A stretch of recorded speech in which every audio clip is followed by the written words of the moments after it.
فرمایا کہ وَلَبِثُوا فِي كَهْفِهِمْ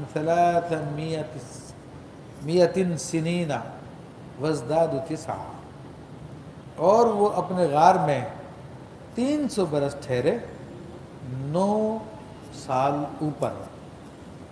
تو اب یہ جو آیت ہے اس کا تعلق پیچھے ہی سے ہے، جو پیچھے قصہ چل رہا تھا تو اسی کے ساتھ ہے، اور یہ رب کی خبر نہیں ہے، بلکہ یہ لوگ جو آپس میں بات کرتے تھے ان کی بات ہے کہ لوگ کہتے تھے کہ وہ 300 سال ٹھہرے ہیں، بعض کہتے تھے وہ 309 سال ٹھہرے ہیں۔ تو یہ لوگوں کی جو باتیں چل رہی تھی ان کی زبان پہ، تو اللہ تبارک و تعالیٰ نے اسی بات کو یہاں پر بیان کر دیا کہ اصحاب کہف کے بارے میں لوگ یہ باتیں کرتے تھے، مگر حقیقت کیا ہے، کتنے عرصے ٹھہرے، کتنے عرصے نہیں ٹھہرے؟ تو فرمایا قل اللہ اعلم بما لبثوا، تم فرماؤ کہ اللہ خوب جانتا ہے کہ وہ جتنا ٹھہرے ہیں، یعنی اس کے حقیقی علم اللہ ہی کو ہے کہ اصحاب کہف اس غار میں کتنا عرصہ ٹھہرے ہیں۔ اب اللہ کے بتانے سے جس کو معلوم ہو جائے تو اللہ نے اپنے حبیب علیہ السلام کو بتایا، ان کو ساری حقیقت بیان کی۔ یہ قرآن کا نزول ہوتا جاتا تھا اور ساری کائنات کے حقائق آپ علیہ السلام کے سامنے روشن ہوتے جاتے تھے۔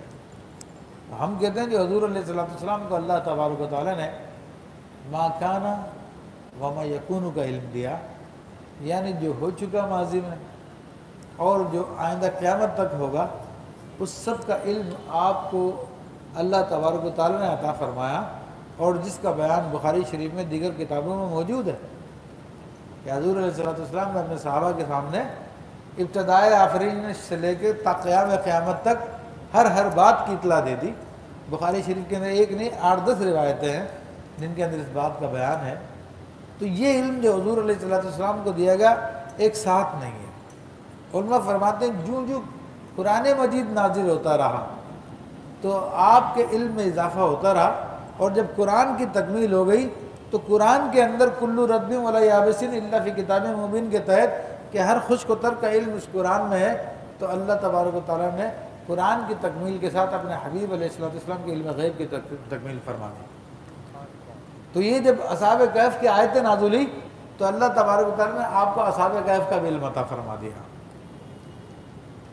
لیکن لوگوں کے سامنے ہر چیز ظاہر نہیں کرنے کی ہوتی ہے، وہ خاص لوگوں کے لیے ہوتی ہے۔ تو فرمائیں کہ آپ فرما دیجیے قل اللہ اعلم بما لبثوا، اللہ ہی جانتا ہے بہتر کہ وہ کتنا عرصہ ٹھہرے، لہو غیب السماوات والارض، اور اسی کے لیے آسمانوں اور زمینوں کے سب غیب ہیں، وہی تمام غیبوں کو جاننے والا ہے۔ لیکن اس کا مطلب یہ نہیں کہ وہ غیب کسی کو دیتا نہیں ہے۔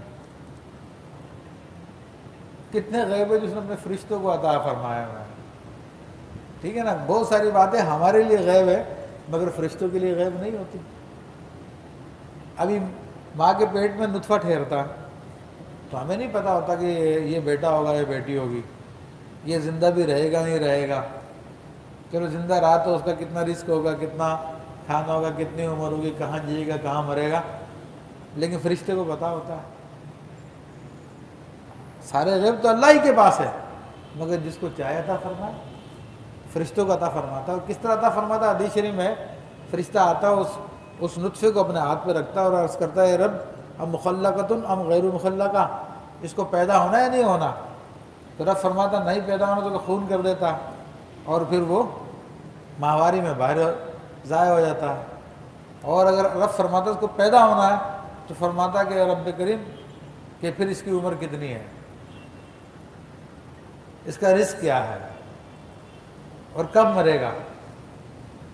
تو رب فرماتا جا لوح محفوظ میں دیکھ لے، تو فرشتہ لوح محفوظ میں جا کے دیکھ لیتا ہے۔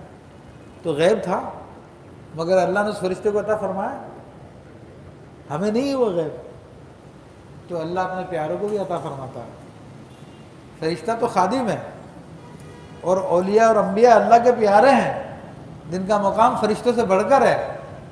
تو جب بعض فرشتوں کو عطا فرماتا تو اپنے بعض بندوں کو بھی عطا فرماتا جو اللہ کو پیارے ہوتے ہیں۔ فرمایا کہ وہ ابصر بھی واسمع، کہ وہ کتنا دیکھنے والا ہے اور کتنا سننے والا ہے، یعنی رب اپنی تعریف خود بیان کر رہا کیونکہ وہ تعریف کے لائق ہے۔ ما لہم من دونہ من ولی ولا یشرک فی حکمہ احدا، اللہ تعالیٰ فرماتا ہے کہ ان کا کوئی والی نہیں ہے اور وہ اپنے حکم میں کسی کو شریک نہیں کرتا۔ تو یہ اللہ تبارک و تعالیٰ نے ان کے بارے میں بتا دیا کہ یہ جو اصحاب کہف تھے تو ان کا والی تو اللہ تعالیٰ ہی ہے، اللہ کے سوا کوئی کسی کا والی نہیں ہو سکتا۔ اور پھر اللہ تبارک و تعالیٰ اپنے حکم میں کسی کو شریک بھی نہیں کرتا، کیونکہ خدائی تو نام اسی کی بات کا کہ ایک کا حکم چلے، اگر دو کا حکم چلے تو پھر دونوں خدا نہیں ہو سکتے، کیونکہ دو ہوں گے تو دونوں آپس میں جھگڑیں گے، ایک دوسرے پہ غلبہ حاصل کرنے کی کوشش کریں گے، جب جو غلبہ حاصل کر لے گا وہ خدا ہوگا، دوسرا پھر خدا نہیں ہوگا۔ اس کائنات کا نظام ایسا ہی ہے۔ تو فرمایا کہ اپنے حکم میں کسی کو شریک نہیں ٹھہراتا ہوا۔